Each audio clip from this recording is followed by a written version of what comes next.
Welcome, everyone. Thank you for joining us for today's track on current challenges and controversies. It is my pleasure to introduce to you Dr. Stephen Morse. Dr. Morse is a professor of epidemiology at Columbia University Mailman School of Public Health. He also serves as the director of infectious disease and as the chair of the Columbia University Institutional Biosafety Committee. He is an associate editor of disaster medicine and public health preparedness. Previously, Dr. Morse served as the program manager for Biodefense at DARPA, and he was appointed in 2014 to the U.S. government's National Science Advisory Board for Biosecurity. For a complete biography on our speaker, please visit the Biography tab at the top of your screen. Dr. Morse's keynote presentation is titled The Next Pandemic. My name is Judy O'Rourke, and I'll be your moderator for today's event. We're delighted to bring you this educational web seminar presented by LabRoots. LabRoots is the leading scientific social networking website and producer of educational virtual events and webinars. Before we begin, I would like to remind everyone that this event is interactive.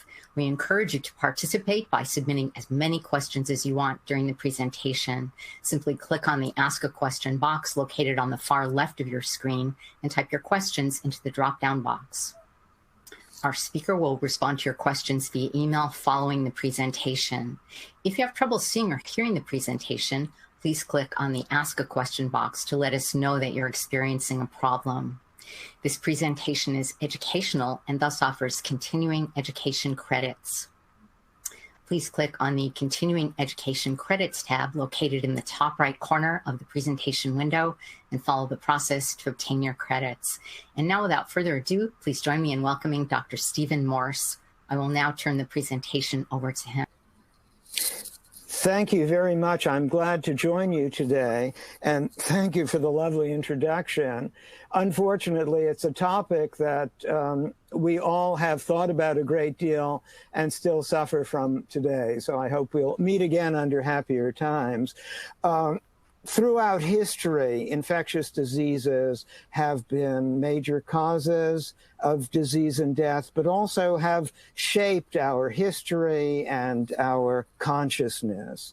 And so the Black Death, the plague of the 14th century, was a major event that changed the face of Europe and changed European culture forever afterwards, and still gave rise to much literature, still very much in our collective unconsciousness. Smallpox, which is the only human infectious disease actually to have been eradicated, is often said to have killed more people than all of the wars in history combined. And that's probably true of the other infections, cholera and influenza as well. Cholera was a great pandemic of the 19th century, but also continues today in many parts of the world. And we're seeing a cholera outbreak right now in Yemen, for example, as well as other places like Bangladesh, where it is endemic, that is, where it's a regular occurrence. But in the 19th century, it became very famous as it came to Europe via steamships and caused, for example, a major outbreak in Victorian London, which John Snow very famously investigated, still remembered today as one of the founders of epidemiology, using, as he put it, his 5 senses and his notebook to track down the source of cholera in Victorian London. And he was able to discover through epidemiology, following the cases and where they were, that cholera was transmitted by something in the water supply, even though it was not until 25 years later or so that Koch discovered the organism, the bacterium responsible for causing cholera. And of course, the 1918 influenza, the great influenza, probably the greatest historical disaster in all of recorded history, killed more people than any other known single event, overshadowed perhaps by World War I, but actually killed more people than the war itself. We estimate the number of deaths at about 50 million or more. And of course, we just recently observed the centennial, if you will, of the 1918 influenza. So these were all events that changed our consciousness about infectious diseases and obviously made us aware of how much infectious diseases shaped our history. And then in the last 100 years or so, we've come to take infectious diseases much more for granted as living conditions improved.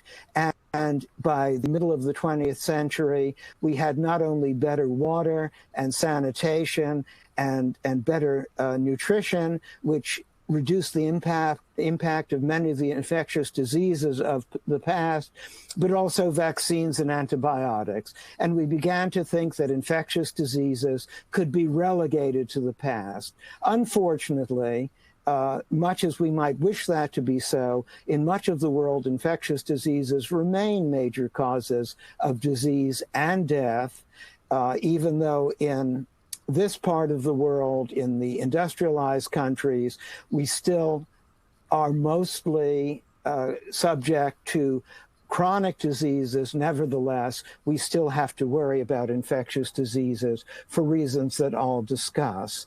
And infections that we had not previously recognized, which I called emerging infections, also appear. I'll discuss why and where they come from. And forgotten infections may also reappear. I called those reemerging infections, and those often include infections that were once controlled by public health measures. For example, measles, which I had in 1957 before there was a vaccine, along with probably 1 million or so other children in the United States, with probably about 1 in 1,000 or so fatalities. But after the vaccine became available, we no longer feared measles, and we had no reason to because we had a good vaccine. But now, of course, we've taken it very much for granted. And we see the reappearance of measles in certain places where immunization is not being carried out. In the former Soviet Union and Eastern Europe, during economic crises after the breakup of the former Soviet Union, the public health measures, immunization, were no longer really able to be applied as readily as they had been in the past because of economic difficulties. And we saw the reappearance of such old-fashioned diseases, all vaccine preventable, as whooping cough and not only measles, but also diphtheria, things my mother remembered, but that I had never experienced because of immunization. And then, of course, all of a sudden, in the 1980s, we saw something that really disturbed our complacency very much, that came as a total surprise to us. And of course, that was what we now call HIV/AIDS. It rose from the early 80s, where it was hardly noticed as an infection and had probably been going through Africa for some while before that. We're still debating how long. But when it came into the United States, there were a few cases, and then suddenly it skyrocketed to become the major, in fact, leading cause of death in young adults, healthy young adults aged 25 to 44. As you can see from this slide, it really took off so quickly that it overtook all the others in a matter of 10 years. And this is something that we never expect to see, because we expect that healthy young adults will remain healthy for quite a while. There are certain well-established and generally fairly stable causes of death. Sadly, cancer, heart disease, and of course suicide and homicide, particularly in inner city areas, unintentional injuries like automobile accidents.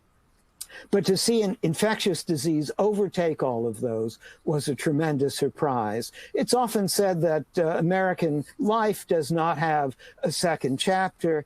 With HIV, we were very lucky to have a second chapter in the sense that drugs, effective therapies were developed, We now call that, we called it at the time, highly effective antiretroviral therapy. You've got to have heart, as some people said at the time. We now call that just antiretroviral therapy, and that's made it possible to control HIV. We talk about the possibility that if we can continue this long enough throughout the world, we may actually be able to have the next generation free of HIV, but that will require sustained effort. And to be able to get to people and treat them for the next 20 years or so, and it's expensive to do this, although there are a number of efforts to do this throughout the world, and we're hopeful, but of course we need to do this before the virus itself begins to develop serious resistance. So there are a number of challenges, and we'll see these same challenges and opportunities come up over and over again.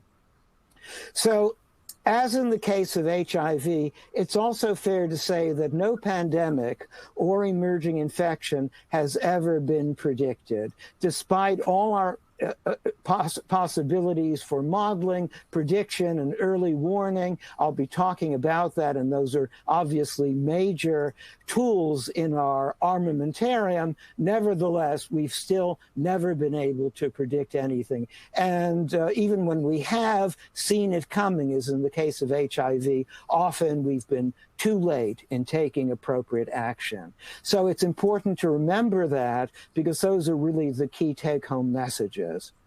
So more formally, what I called emerging infections back in the late 1980s, HIV being the one that really gained our attention most rapidly, are those that rapidly increase in incidence, number of new cases, or geographic range. Often these are novel, previously unrecognized diseases, such as HIV or a new influenza introduced from somewhere else in the world. And I'll have a number of examples to show you.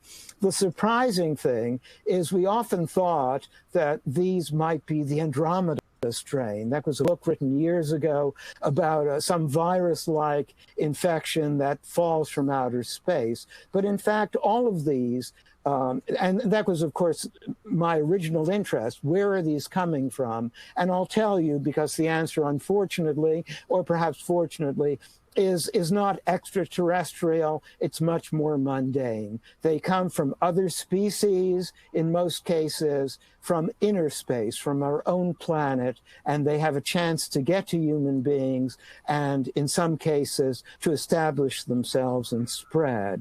And those emerging infections that succeed, obviously, are the ones we talk about the most. But in many cases, anthropogenic causes, things we do, are often important in precipitating and allowing the emergence and spread of these infections. And that's really the other major take-home message. So as a cartoon character, Pogo, said, one popular in my childhood, we have met the enemy and it is us. But we're not an enemy, we're just really doing things, and these are the unintended consequences. So here's a list of a number of the emerging infections, and there are quite a few, but these are some that have been tabulated in recent years, going from Ebola all the way, of course, to Zika and a number of others in between. A more graphic way to put that might very well be in the next slide, where you can see this shown in a map format from my colleagues Tony Fauci and David Morens at the National Institutes of Allergy and Infectious Diseases at NIH. And it's a very dynamic map indeed. We have to change it as new infections appear. Occasionally an old one will disappear, but smallpox is the only one that we think is gone for good, and then we worry about it as a potential bioterrorism threat or a laboratory accident. So that's left a whole new set of possibilities, but at least it's gone from nature. But you can see that there are many emerging and re-emerging infectious diseases all over the world.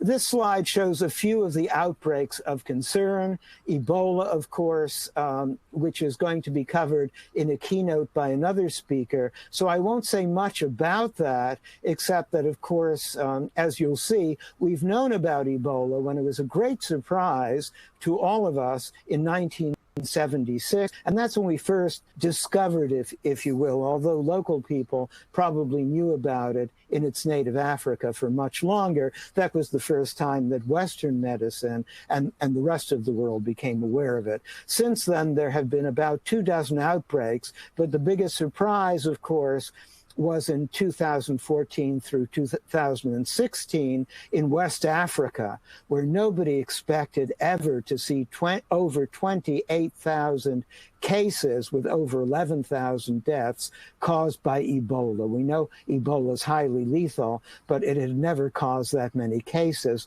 I'll show you more details in a moment.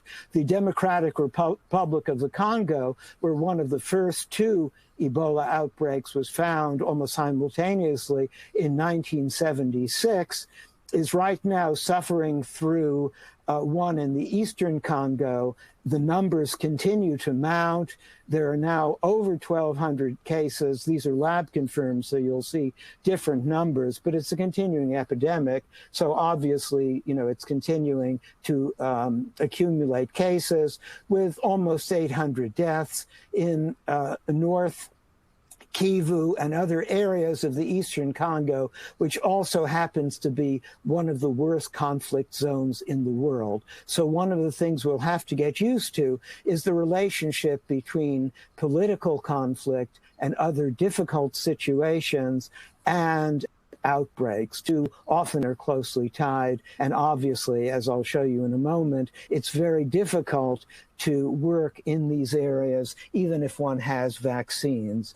Zika was very much in the news a few years ago because it was first discovered in Africa in 1947, where it was thought to be a mild disease when it was first seen in human beings some years later. But since then, it's circulated around Africa, South Asia, Indonesia, for example, the Pacific and Indian Ocean, and then made its way to South America, where it was responsible for a number of cases of microcephaly, that is to say, abnormalities in brain and skull development in the developing fetus if pregnant women happen to catch it at the wrong time during pregnancy, and became an object of great concern. We still have no vaccine, but obviously are recommending many precautions against mosquitoes and to prevent contact with mosquitoes.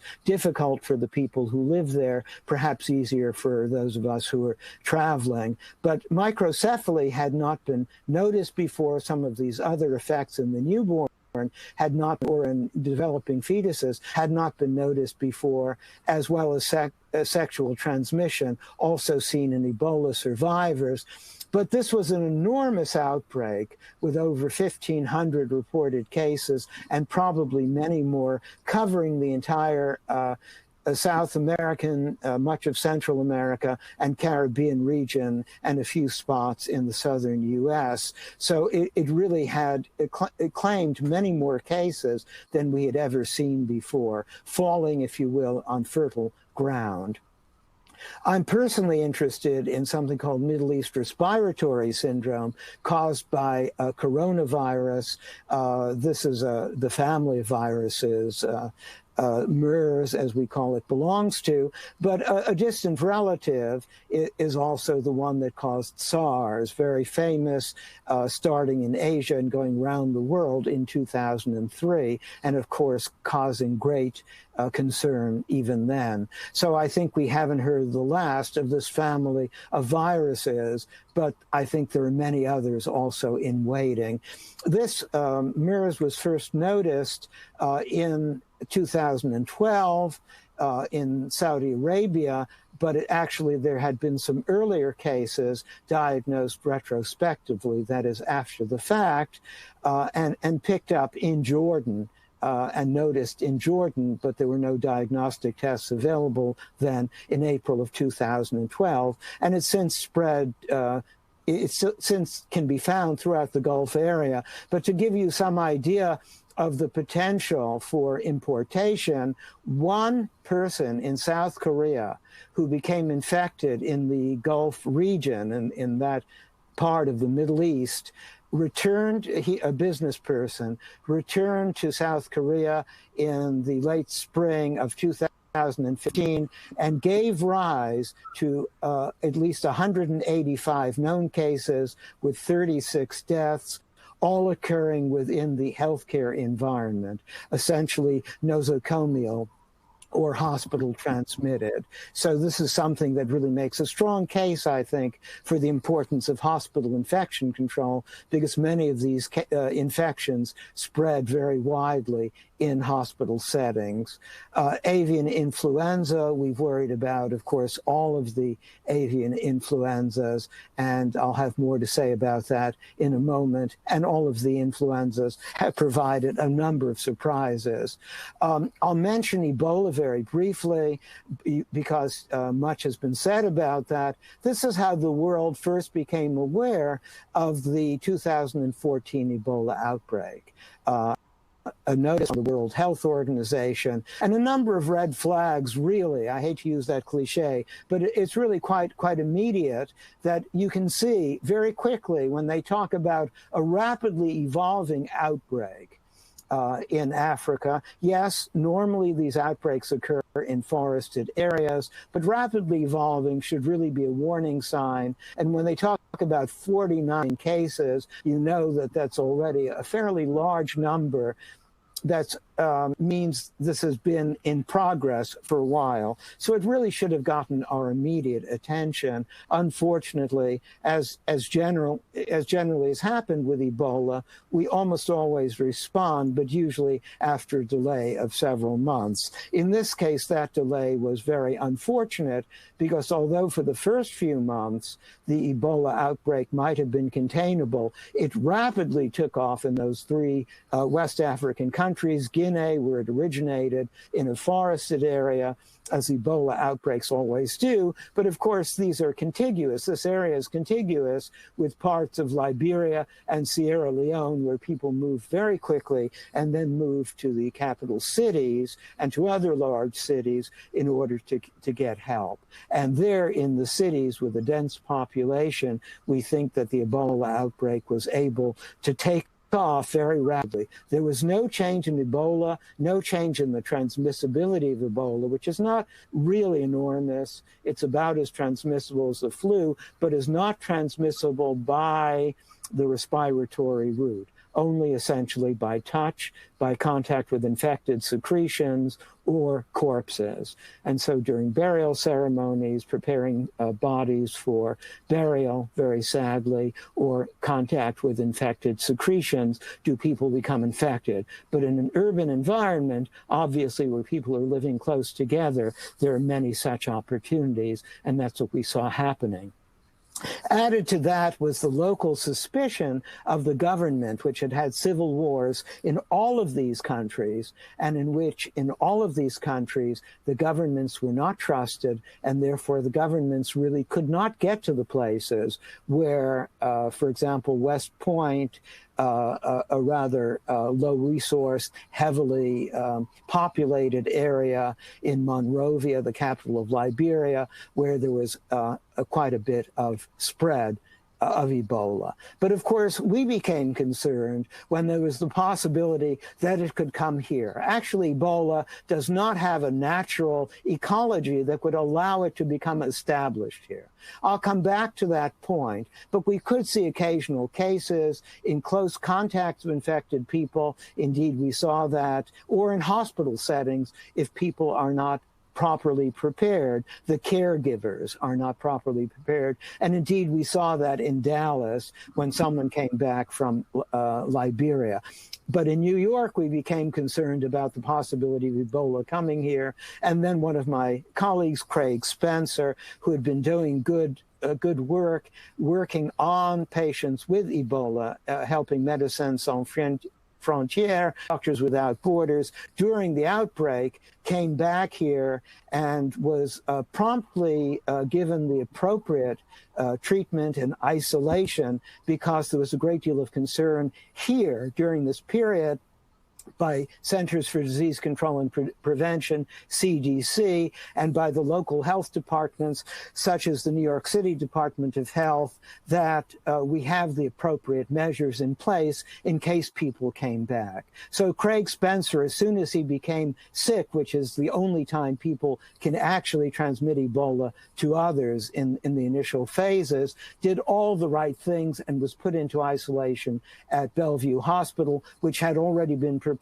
and trained and had everything in place to take care of that person or anybody who came back with Ebola. However, of course, people were roundly vilified, that is, demonized for the good work they had done. And I think that's very unfortunate. When it's all about us, unfortunately, sometimes we lose perspective. But the reality is that Ebola is only likely in this country to be a concern to those who are in close contact with the infected, and again, healthcare workers. Now, we made these mistakes despite having a history since 1976 of 24 outbreaks of Ebola, but most of them have been small and within fairly limited remote areas where they're forested, and I'll come back to why this happens, but basically they come to us from other species that are what we would call the natural hosts or reservoirs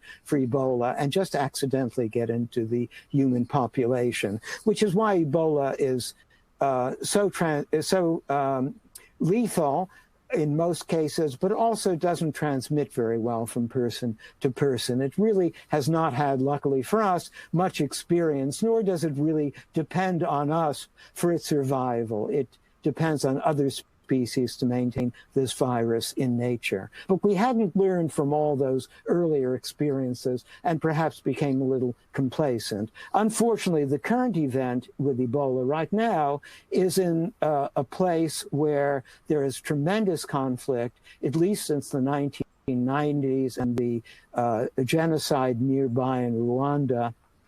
And so there's great concern about the violence in the eastern Congo, which is also making it very difficult for people to work there and to save lives, on top of all of the other things that need to be done with Ebola.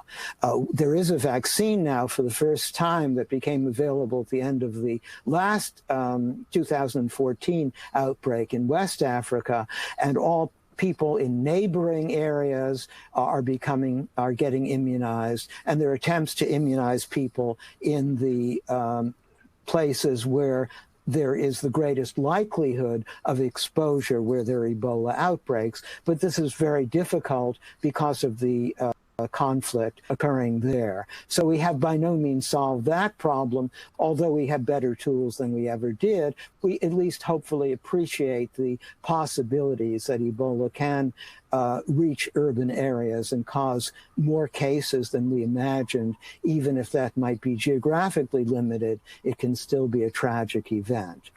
Another event that is less pandemic in nature, that is less global in nature, but still obviously has caused a number of cases and concern, is, as I mentioned, Middle East Respiratory Syndrome, or MERS.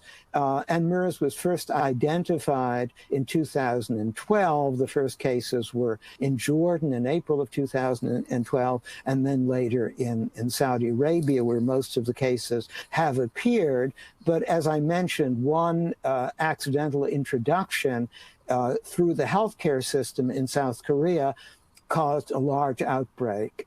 So healthcare workers really need to be careful. And many of the cases in the MERS outbreaks in the Middle East are also healthcare associated.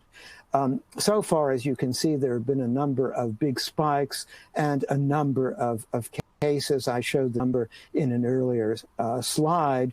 So it's a cause of great concern because we obviously, don't know if it's going to stop where it is, although it's probably, again, very much tied to its natural setting. Where do the people originally who come in as what we call primary or the initial cases of MERS actually get it? A lot of investigation has suggested that it's probably dromedary camels, and there are related viruses that can be found in dromedary camels in much of the Middle East and North Africa, but the ones that cause human infections seem to be geographically limited to these new outbreaks of what we call MERS. And so very likely dromedary camels are the source of at least half of the primary human MERS coronavirus infections. However, there are a number that are still unexplained, including those initial cases in Jordan, and of course, many that occur through the healthcare setting. But the one that really keeps me up at night, of course, is influenza. One of my former professors, Howard Tamman, who won the Nobel Prize for his work on what is now called reverse transcriptase. Everybody now uses it in the lab to convert RNAs into DNA copies. But at the time he proposed it in the 1960s, everybody thought it was a heretical notion. So Howard, I give great tribute to him, was a great pioneer and something of an iconoclast, as well as a very imaginative thinker. But he used to say that talking about influenza as an emerging infection perhaps is cheating. But in fact, influenza is the only infection I know of, at least among the viruses, that fits all of the requirements or all of the imagined criteria we think of with an emerging infection. Most of these are zoonotic infections, that is, infections of other species that find their way into the human population with greater or lesser success and greater or lesser mortality. But influenza continues to evolve, as well as being able to infect human beings in a number of ways. So I think it actually is fascinating and highly unpredictable. So influenza viruses infect a wide variety of birds and mammals. The natural host that was discovered in the 1970s are actually migratory waterfowl. That's where you can find the greatest variety of influenza viruses. And most of the time we're talking about influenza, we're talking about type A, that's the variety, the major influenza type that causes pandemics.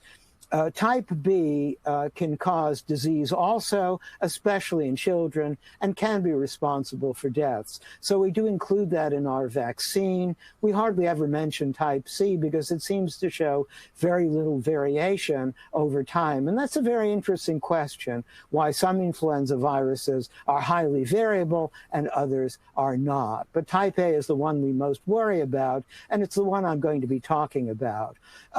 This is, in a way, something of a tribute to one of my other mentors who got me started on the question of emerging infections, Joshua Lederberg, then the president of Rockefeller University, where I was working at the time, who got me started thinking about emerging infectious diseases as a result of some very well-placed questions. But he was also a very imaginative and forward-thinking person and an early adopter of technology. So I pay tribute to Josh Lederberg, whose Nobel Prize was, as they put it very simply, for discovering mechanisms of sex in bacteria. 2 of the 3 mechanisms for bacterial gene transfer, including horizontal gene transfer by conjugation, which is where most of the antibiotic resistance, at least the major antibiotic resistance genes, get transferred, and that we worry about in terms of antibiotic resistance, came from Josh Lederberg's work and his colleagues. But in any case, here's a little diagram of the influenza virus. Type A, you can see, has 8 RNA segments. So its genome is RNA, as are many other viruses. They all have many different oddities in the various genomic experiments they've done. And those 8 segments, think of them as microscopic chromosomes, give the opportunity for what we call reassortment, mixing and matching, as well as for the possibility of mutation in each of those segments. And both of those things occur. The parts that are of greatest concern to us generally and that are included in the vaccines are the hemagglutinin surface protein. This is a surface protein coded by the HA gene, and there are 18 or so known subtypes, probably more out there, 17 that are known in other species, and at least a dozen or so that have been associated with avian or mammalian infections. And that's the one that we usually make antibodies against, and therefore that's usually in the vaccine. The neuraminidase, which some people call molecular scissors, it's the opposite effect. The hemagglutinin is the receptor that allows the virus to get to attach to the cellular receptor and allow the virus to get in, but it's neuraminidase that allows progeny virus, the offspring, to get out and not be stuck to the cellular neuraminidase in the cell or on the surface of the cell. So many of our current therapeutics are so-called neuraminidase inhibitors. They prevent the virus from getting out of the cell it initially infects. But those are the 2 major surface proteins that have been the target of most of our vaccine efforts to date. Now, new influenza strains can arise by one of 2 possible mechanisms. Antigenic drift, so-called, is mutation basically in the hemagglutinin gene usually, or sometimes in one of the other surface proteins, but almost always it's mutations in the hemagglutinin gene, which is then able to escape our immune system and reinfect people, if you will, old wine in new bottles, until our immune systems recognize it and take care of it. But until then, it's able to infect and propagate. And this is the mechanism for the so-called annual, periodic, or seasonal influenzas. By the way, every known human seasonal influenza is actually the direct progeny of a pandemic influenza virus. This is the first time in history since the 1970s that we've seen more than one type or subtype, as we would call it, of type A coexisting, which is very interesting. Probably not a peaceful coexistence. They usually trade off, but it's been a very interesting, a very frustrating time. Until 1977, every single seasonal influenza was really the result of mutations in the major pandemic strain that had gained a foothold as the result of a pandemic. But the pandemic influenzas do not result as a result of mutations. They come about by what we call antigenic shift in the old days, reassortment of gene segments between different influenza viruses, often with a novel hemagglutinin gene that makes it look very different from what human beings and the immune system has been exposed to before. Influenza is not a trivial disease, even in terms of the ordinary or seasonal influenzas, so-called seasonal periodic influenzas. I don't like, unfortunately, those terms because they're not strictly seasonal. Periodic might be a better term, but we don't really have a good vocabulary. It's been estimated that there are at least generally 20,000 deaths in an ordinary light influenza year attributable to influenza in the U.S. That's an estimate. We can't always be sure. And in more recent years, 36,000 deaths.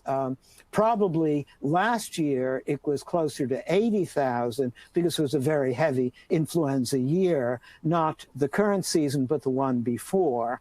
And globally, this probably means something on the neighborhood of 250,000 to 500,000 deaths. Now, typically, this is an elderly, the very young, the very old, or people like myself over 60, and infants, except for pandemic years when you may see other effects because so many people are infected.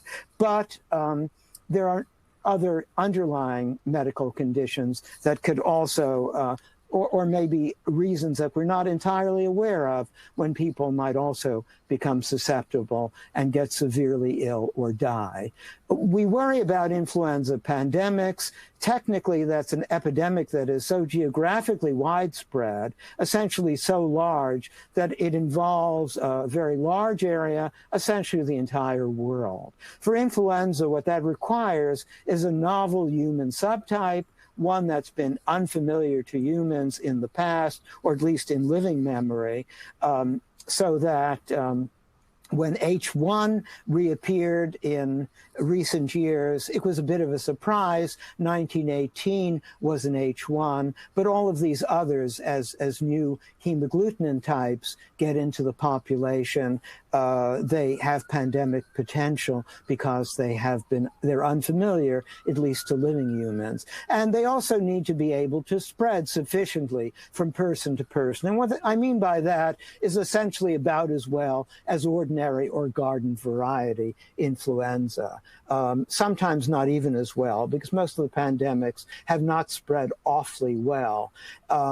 But they spread about as well, not quite as well, as your ordinary seasonal influenza. So here are a few examples of some of the things we've read in the past. The greatest pandemic of all and the greatest natural disaster probably in all of recorded history, the 1918 pandemic, which is the H1N1 subtype. So every time something like H1N1 comes back, we worry that we may be seeing the reappearance of something like the Spanish influenza, the 1918 influenza. Nothing to do with Spanish origin. They just happened to be the first country to report it because they weren't in the World War I at the time. But in 1976, we mistakenly thought that it might be reappearing, and of course, perhaps acted too swiftly, but on the other hand, better perhaps to be too fast than not to be fast enough, because we saw 50 million deaths or possibly more due to that great influenza of 1918. That's been a unique event in history and hopefully will remain a unique event for as long as we're all alive, but we never know when or if it could happen again. In 1957, I had it myself, there was the milder but still serious so-called Asian flu, which is designated H2N2, and had the pattern in most cases of being most severe in the old and the young. And the same was true in 1968, the Hong Kong flu, so-called H3N2. Between them, they probably caused about 4.5 million deaths, but in 1918, this was a major event. You can see here how people worried about it in each city and how young, healthy people being mobilized for World War I. Here's a military camp in Kansas, were rapidly stricken down, and many of them died. And in fact, you see an uncharacteristic mortality curve. Here you see in the dotted lines the characteristic mortality of 1918, of normal influenza, that so-called U-shaped or bathtub curve, mostly the young, mostly the elderly, with a few in between of some other medical condition, and probably pregnant women as well to some degree. In 1918, suddenly there's a big peak in young, healthy adults. And that, as I mentioned earlier, should always really raise concerns. We saw that with HIV, AIDS. We certainly should have immediately done something and been concerned about that. We saw that with 1918 influenza and some of the Ebola cases as well. So this really should be something that warns you that something unusual is going on. There's been a lot of debate about why that particular age group, and there are interesting questions there, which I won't get into. But the mortality was high enough in that group to actually cause a temporary spike in U.S. mortality rates due to infectious disease, which was falling at that time. And how did these pandemic influenzas occur? We've never been entirely certain, and we're still not entirely sure, but the best hypothesis is that, or the best working idea right now, and there's quite a bit of evidence for it to support it, is that the reservoir hosts, as I mentioned, all of the influenza viruses and their great variety can be found in various migratory waterfowl of the world. And so ducks and other livestock that are similar to that are also able to catch or harbor many of these influenza viruses. And in many parts of the world, including China, where many of the past pandemics have originated for reasons we are beginning only now to understand and still don't really understand fully, there is a very efficient agricultural system that puts the ducks and the pigs farms next to the duck ponds, very efficient integrated agriculture, but also pigs seem to be mixing vessels that are capable of getting a number of different kinds of influenza that humans are resistant to, but that might well make various combinations in new reassortants in the pig and be able to more readily infect humans when the pig farmer comes and comes in contact with the infected pigs, who may very often sometimes have disease or may very often have no obvious disease. Well, we thought we knew the rules for influenza pandemics and even seasonal influenza. In the past, all the human infections had been with subtypes, hemagglutinin types 1, 2, or 3. We'd seen some mild human infections with the avian influenza known as H7, but never really serious disease in humans, only poultry. That changed considerably in 1997, when suddenly we saw an outbreak of H5N1, now very famous, an avian influenza in poultry in Hong Kong. There were actually a couple of different, similar but different H5N1 influenza viruses, because they do have different mutations as well as these very, very big classifications, categories. And we found some human deaths. There were 18 confirmed cases in Hong Kong, with 6 deaths at all ages, interestingly enough, as some young, some sort of distribution. The mean age was 17, so he had a distribution of ages, and that should have warned us about something, as well as people working in the hospital where these cases occurred. So they picked it up in their natural living environments, but then came to the hospital where others could become infected, although all of these initially got infected in the hospital. Hong Kong closed down the poultry markets, and so as a result, H5 went underground for a while, continued to evolve in its natural sources, and suddenly reappeared with a great vengeance later in 2003, first in poultry, and then obviously we worried a lot about these avian influenzas because we started seeing cases in human beings. And I showed you in an earlier slide the counts with H5N1 in a number of places in Asia, and also many cases in Egypt in poultry. That's been largely controlled through a lot of assiduous efforts, or maybe it's died out for other reasons as well. But then we've seen a number of other avian influenzas suddenly get our attention. So there's a real question about not just when the chicken will cross the road, but when will its viruses cross the road to human beings, as shown in that New Yorker cover some years ago. Hopefully that's a rare event, but one we have to be prepared for. So far, the next major pandemic in 2009 was more conventional in nature, although it was not an avian influenza, luckily for us, and we don't think that's likely to be the next pandemic, but I wouldn't put any bets on that. We've been wrong every time we've tried to predict it. So I've given up trying to predict until we have a better way for doing it. So how do these infections actually emerge? I thought of this initially as kind of a mysterious thing, the Andromeda strain, something like that. And I thought most of the mystery was in that introduction step, that first step where something could occur that introduced a new infection into the human population from somewhere, or that somehow maybe something evolved to become the new Andromeda strain. And it turned out to be something more mundane in many cases, but I'll talk about what I call the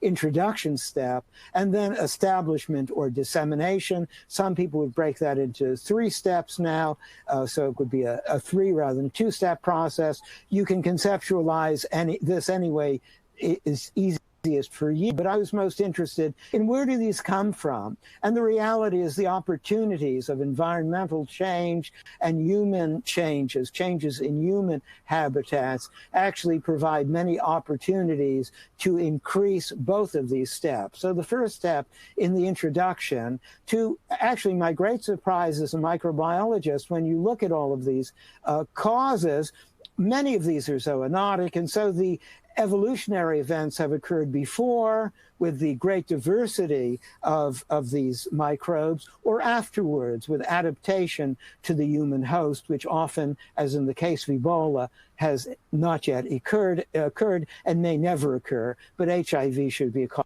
cautionary tale. And so many of these are zoonotic, and what I call the zoonotic pool, the infections out there in other species, mostly other vertebrate species, especially mammals, but also some avian species, is a rich source of potential emerging pathogens, and changes in the environment may simply put humans in contact with the natural hosts of these different infections and allow them to become infected. In most cases, we probably never notice anything, but every so often one of them hits the jackpot, just like a new pandemic influenza, and suddenly it's off and running, and we have something new to worry about or respond to. Food animals as well as wildlife are a concern as possibilities for human infection. So one of my colleagues actually tried to catalog this a few years ago and came to the conclusion that about half of those, and the majority of those that have recently emerged, that has been noticed since World War II, when perhaps we've had greater capabilities to notice them, are zoonotic, coming to us from other species rather than the Andromeda strain, or coming from suddenly new evolutionary events. And these are a few examples. HIV, although it's hard to find a smoking gun, from chimpanzees and other non-human primates in the case of HIV-2, I'll show you in a moment. Ebola, probably from bats, although there may be other hosts that are linked to us, such as some non-human primates and some other animals as well. Smallpox and monkeypox, now very much in the news in Africa, has a similar natural ecology in forested areas, but probably its natural host, as in Ebola, but its natural host is probably rodents. And most of the pox viruses, despite their name, cowpox, monkeypox, smallpox adapted eventually become a human disease, which is why we can eradicate it. But almost all of these seem to originate in rodents. And they have the greatest variety of these pox viruses, including the misnomer monkeypox. The original Andromeda strain came in the 60s and killed very rapidly in parts of Nigeria, where a number of medical missionary establishments were wiped out very quickly. It's the disease we now call Lassa fever, and also carried as a natural infection by certain other rodents. We all know about rodents and the plague, especially rats, the subject of much science as well as much literature. Even today, Camus' The Plague, La Peste, written in the 20th century about an event that actually occurred in his native Oran in Algeria in 1947. And although it's really about the Nazi occupation of that area of France, it's also scientifically pretty accurate.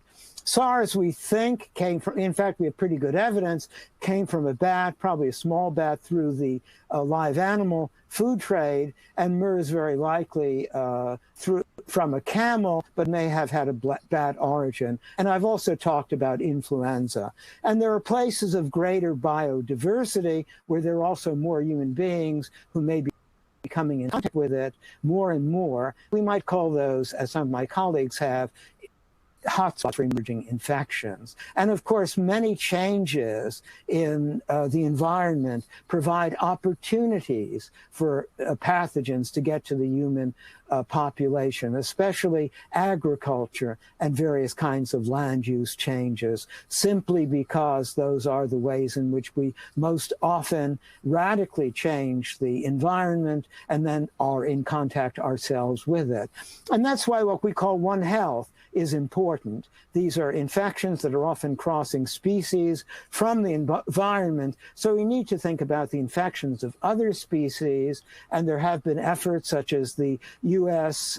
Agency for International Development Emerging Pandemic Threats Predict project, which I led for the first 5 years, now entering and ending its second 5-year cycle, but there may be some other future efforts under different names to try to find out what's out there, even if we can't quite gauge which of them are the ones we might most worry about. We're learning at least to get somewhat better at predicting them, at least cataloging what might be waiting in the wings potentially.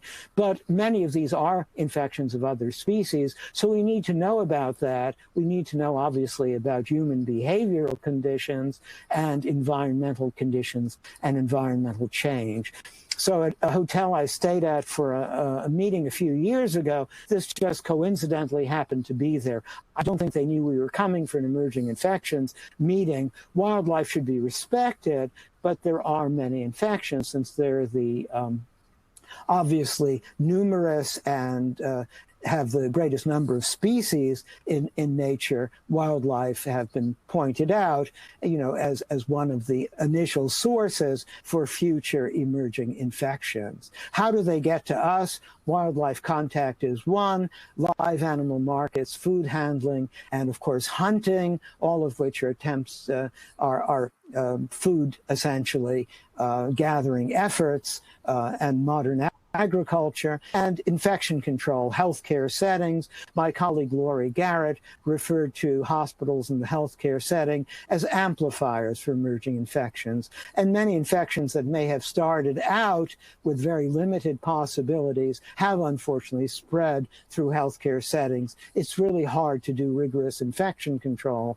as we saw with those, with that initial Ebola introduction in Dallas hospital, where 2 nurses who survived became infected because they were not appropriately trained or equipped by their system. So there are many examples of wildlife-livestock contact. This is a picture I took in when I was in Cambodia. Those are water buffalo roaming loose. But there are also livestock which will come back across the river to be tended by their human farmer living across the river. And there are also other opportunities for wildlife-human contact. Even bats in Africa. Here's a young man showing off his bat collection, if you will, by a photo taken by by a colleague. And then, of course, there are many opportunities through the live animal market and food trade, as we believe happened with avian influenza in live animal markets. And of course, I won't show any videos here. I'll spare you that. I have friends who have them, but bats, believe it or not, being sold in live animal markets, which were the natural hosts, the reservoirs for SARS coronavirus, and could spread SARS to other food species and also to human beings who handled either of those. Luckily for us, there are a lot of candidates, but few of them are successful. However, human activities may disseminate a localized infection or create highways for microbial traffic to get to new areas. Also environmental changes, as I mentioned. And this is a process that's accelerating. We have a very widespread global aviation network that makes globalization a good thing in many ways, but also has unintended consequences. And that's also true of international tourism. So there are possibilities for once limited infections to get into the human population, whereas they may once have been hard to get to.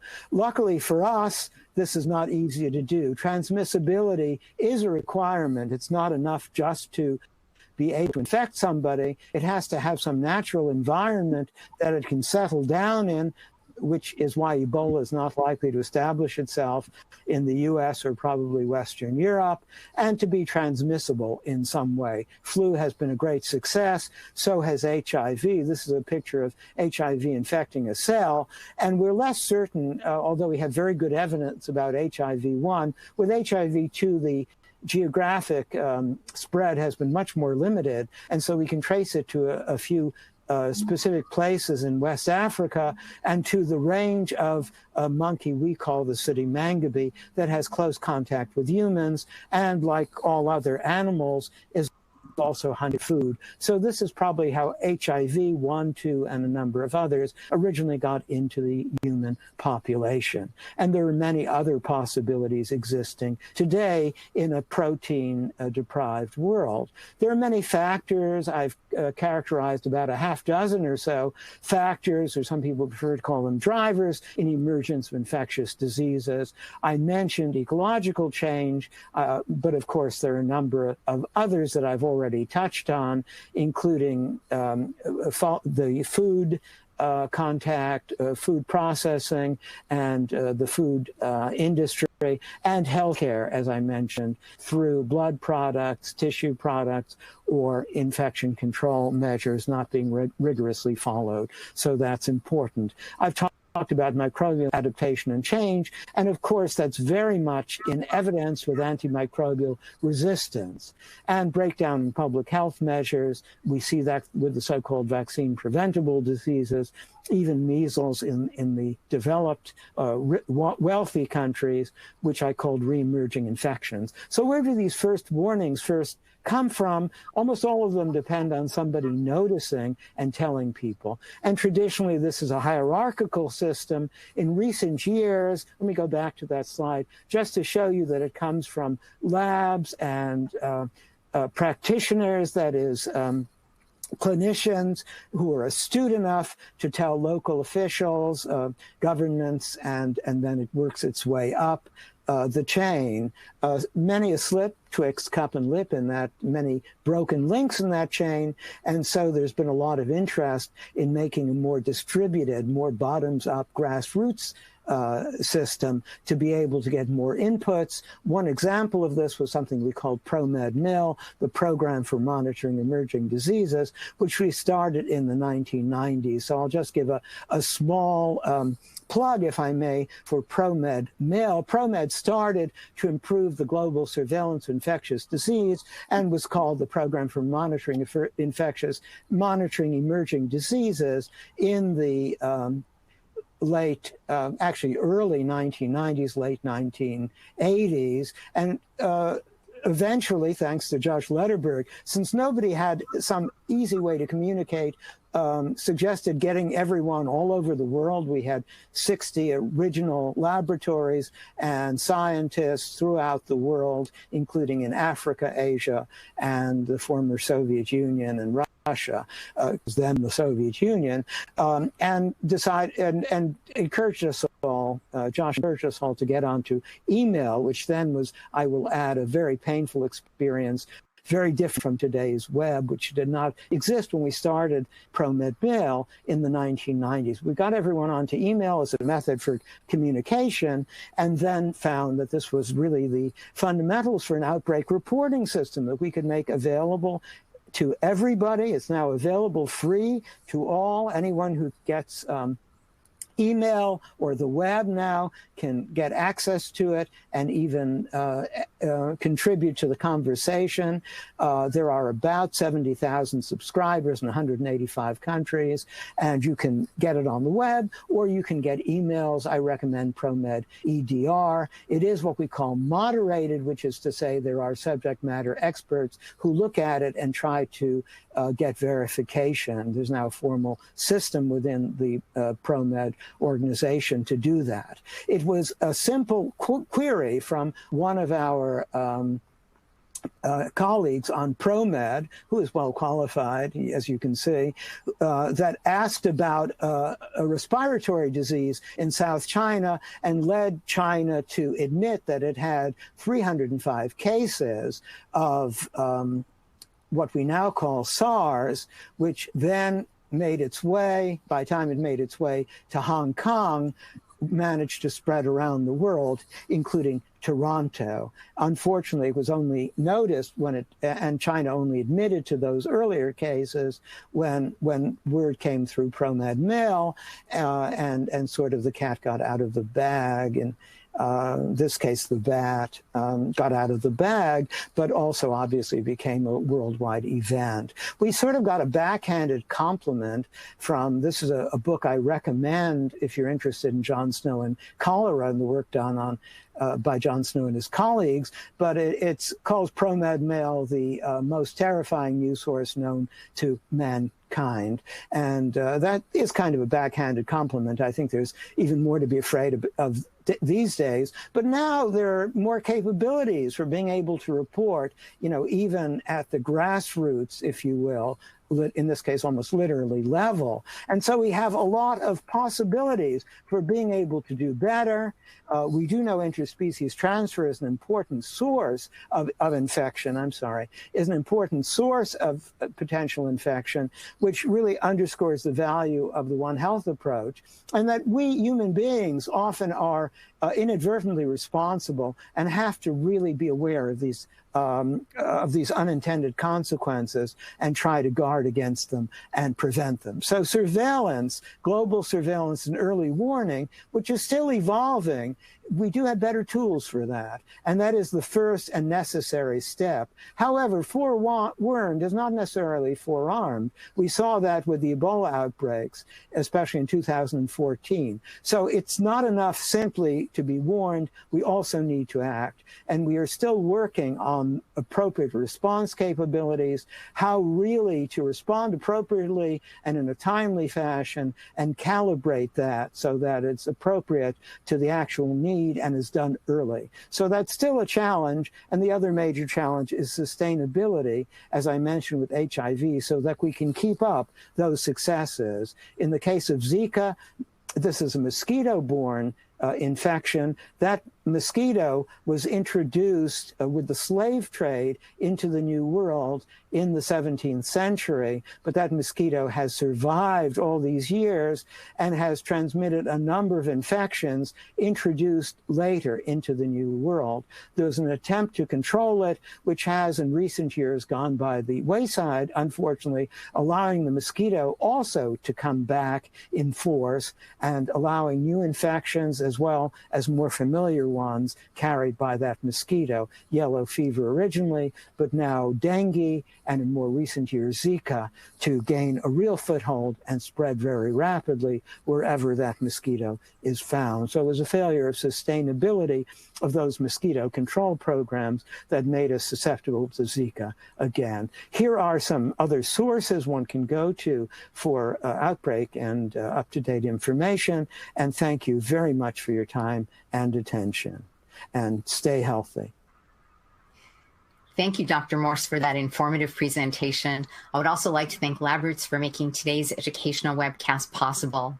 As a final reminder, our speaker will follow up with any questions you've submitted via email. That's all for now. Thank you for joining us, and we'll see you next time. Goodbye.